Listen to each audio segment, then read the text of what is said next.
नमस्कार. मुलांच्या नाश्त्यासाठी पौष्टिक खमंग थालीपीठ बनवण्यासाठी सर्वात आधी 8 ते 10 लसूण पाकळ्या, 2 मिरचीचे तुकडे, पाव इंच आल्याचे तुकडे घालून ठेचा बनवून घेतला. नंतर एका मोठ्या ताटात 1 वाटी बाजरीचं पीठ, 1 वाटी गव्हाचे पीठ, 1 वाटी तांदळाचे पीठ आणि 1 वाटी बेसन घालून त्यामध्ये 1 चमचा हातावर चुरून घेतलेला ओवा टाकला, 1 चमचा सफेद तीळ, 1 चमचा लाल काश्मीरी मिरची पावडर, हळद, गरम मसाला, धना पावडर, जिरा पावडर, करून घेतलेला ठेचा, 1 बारीक चिरलेला कांदा, बारीक चिरलेली कोथिंबीर आणि चवीपुरते मीठ घालून छानपैकी सर्व मिक्स करून घेतले. त्यामध्ये थोडे थोडे पाणी घालून चपातीपेक्षा थोडे पीठ मऊ मळून घेतले.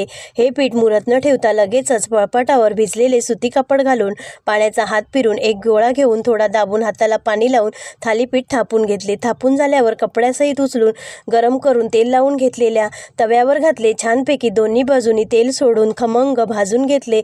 सर्व थालीपीठ करून झाल्यावर दह्यासोबत मुलांना खायला दिले. तुम्ही पण नक्की करून बघा.